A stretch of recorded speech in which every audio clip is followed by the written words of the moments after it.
Hey everybody, Sarah Eggleston here with John L. Scott, and I'm back with another episode of This Week in Housing. Uh, we've got a fair amount to cover this week, so I'll go ahead and jump right into it. But first off, happy Blue Friday!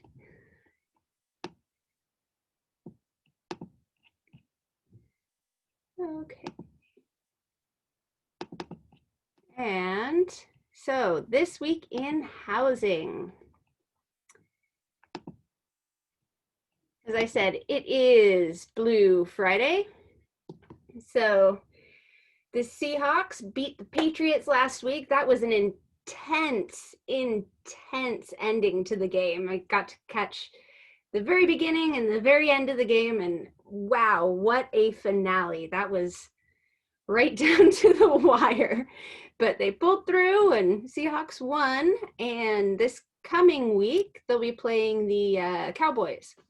So tune in Sunday at 1:25 p.m. to watch them take on the Cowboys and bring home another W. As far as real estate news, existing home sales jumped to 14-year high as prices set another record. So this has been one of the weirdest markets we've ever seen in real estate, as far as, there's just been so many things affecting the housing market with the coronavirus and political climate and riots, and it's been a crazy year. I think we can all agree that. But existing home sales rose 2.4% seasonally adjusted, and they were 10.5% higher compared with August of 2019. So homes are in demand right now. So we're in a there's a lack of inventory out there right now. And with the low interest rates, we need inventory. We've got so many buyers out there that are looking for homes and can't find anything. So, and then and I should say this is a national article. So on a national average, it took 22 days to sell a home in August, which a year ago in August was 31 days. So the market is moving very fast right now. And new home sales surged 4.8% in August after a spike in July of 13.9. So new home sales are really in demand right now. And new home sales are up 43.2% from this point last year. So this is new construction. People were wanting those new homes, and home sales are up 43.2% from last year for this home type. So mind-blowing. And so last week, our rates were remaining pretty steady at 2.87. This week, mortgage rates tick up to 2.9%, but do remain at historic lows. So it's pretty much remaining the same, very little change from last week. But a year ago, it was 3.64. So historically, these are incredibly low rates. A year ago at 3.6%, we were talking about how it was historically low rates, and now we're even a lot lower. So if you haven't refinanced yet, make sure you keep that in mind. And although existing home sales rose 2.4% in August to its highest level since 2006, the lack of inventory is pushing prices higher, causing some concern. So the average home price nationally was $315,000, which is up over 11%, almost 12% from a year before. So I know in our market, the average is a lot higher in the greater Seattle region. But nationally, to think that the average home sale is 315, that's a pretty big jump from even just a year ago. So keep that in mind. And as far as our local area, this is for King County. We had just over 1,000 new listings last week, just shy of 1,300 pendings and 924 sold. So if we look at that on the graph, we're staying pretty consistent to where we were last week on new listings, pendings, and sold. And this is for the Northwest MLS, so basically Western Washington. New listings, we're still above where we are last year and have been for the last couple months. Pending sales is still above where we were last year. And sold listings is still kind of flirting with that line. Right now we are above where we were last year on sold listings. If we had more inventory on the market, this would be, we would have a lot more this year than we did last year. But yeah, the lack of inventory is preventing our sold sales from reaching a lot higher than it was last year. So it's remaining pretty much in line. So what this leaves us with is actually a tale of two markets. When we look at the residential and condo together in this climate right now, it really is two very different markets. So this is monthly data for the last year for actives and solds. So the red is active and the green is sold.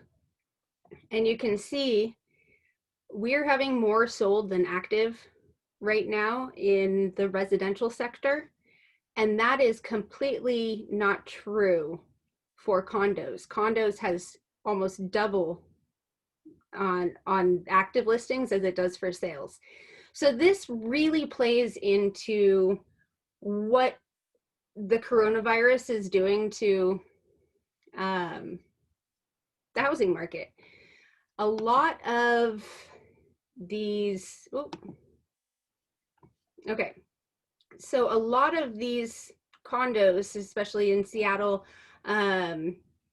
are pretty tightly packed together, and with the coronavirus, people being able to work remotely, people are moving out to the suburbs, and so we have a lot of condos for sale because people are wanting to have more space, a yard. They're willing to go outside of the city and maybe spend a little more money to get a place that's a little bit bigger because they no longer have to commute to work, or have to commute to work maybe 1 or 2 days a week rather than 5. And being stuck in a car for a long commute, one or 2 days a week is a lot different than 5 days a week. So these two charts, I think, really show what's happening in the condo market as opposed to what's happening in the residential market. Of course, condos can look like anything. It's just a classification, but a lot of times they're packed tightly together, might have shared hallways as an entryway, which is less desirable in COVID times. So I just think these two graphs illustrate this perfectly. And for our showing data, this is our national, the North American. We are still over 16% above where we were last year on showings. Cool. And for Northwest MLS, so Western Washington, we increased our showings in our area by 6.7% this past week. The week before, it was almost 5% increase. So showings are starting to increase again. And year over year, we have a lot more showings this year than we did this time last year. And touching on unemployment, layoffs did increase in Washington by 4.3%. They were going down for a while, but now we're kind of the amount of layoffs has increased since last week. You can see that is not the case for everywhere in the nation, but for most of the nation is in orange or red, yellow, orange, red. So they have increasing layoffs in those states. The blue has decreasing layoffs. So unfortunately, we're back in the increasing layoffs on this one. And I touched on this last week, but I don't think I did a very good job of explaining it.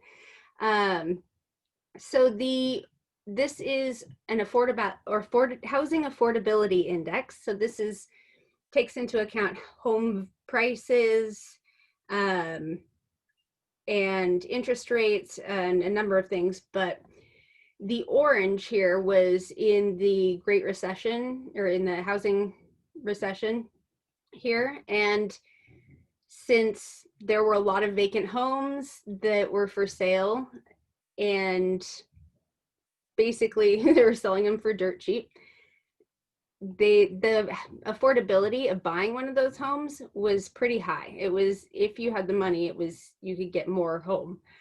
And our housing affordability has been decreasing until 2018, with interest rates rising a little bit, and the house price is still rising again. But with our crazy drop in interest rates over the past couple years, especially in 2020, housing affordability is heading back down. It's heading back towards the more affordable range. See, I'm still not doing a good job of explaining it. But homes are way more affordable now than they were, 15 years ago. It was hard to buy a house. 1990 was pretty hard to buy a home. So right now it is a lot easier by comparison, as far as the housing rates and wages and all the stuff that they take into account to get these numbers. So that's good to see. And if you have any questions, please feel free to reach out to me. I'm here for you. Just wanted to share one more thing before I end with you. This next coming weekend, or not tomorrow, but the next Saturday, I have a home buyer class. So October 3rd at 2 p.m. It'll be a digital home buyer class. You can find it, the event, on Facebook. I also have one on November 8th if you're planning ahead and can't make the October 3rd one. But I do encourage you to come if you even have a little bit of an interest in buying a home in the near future. It is a really good idea to get an overview of the process before jumping into it. And we do give you some tips and pointers to really nail in the best path for you to buy a home, and what you can be doing ahead of time to set yourself up for success. So if you can find it on the Facebook page, but there's also an Eventbrite link. And so you'll go to the Eventbrite page to register right here. So I really do hope you can join me for my home buyer class next Saturday, October 3rd. So thank you for joining me. It was for another week in this week in housing. Gosh, I am having the hardest time talking today, but I will be back here next Friday at 3 p.m. Don't forget to sign up for my home buyer class on next Saturday, October 3rd, and make sure that no matter what platform you're watching this on, that you like, subscribe, follow, whatever the terminology is for that platform. Make sure you get in contact with me, follow me, so that you get to see these updates in the future. If there's any real estate questions you have, please don't hesitate to reach out. I'd love to chat about the market in your specific area. So thank you for joining me, and I will see you next week for This Week in Housing, Friday at 3 p.m. Thank you. Have a wonderful week.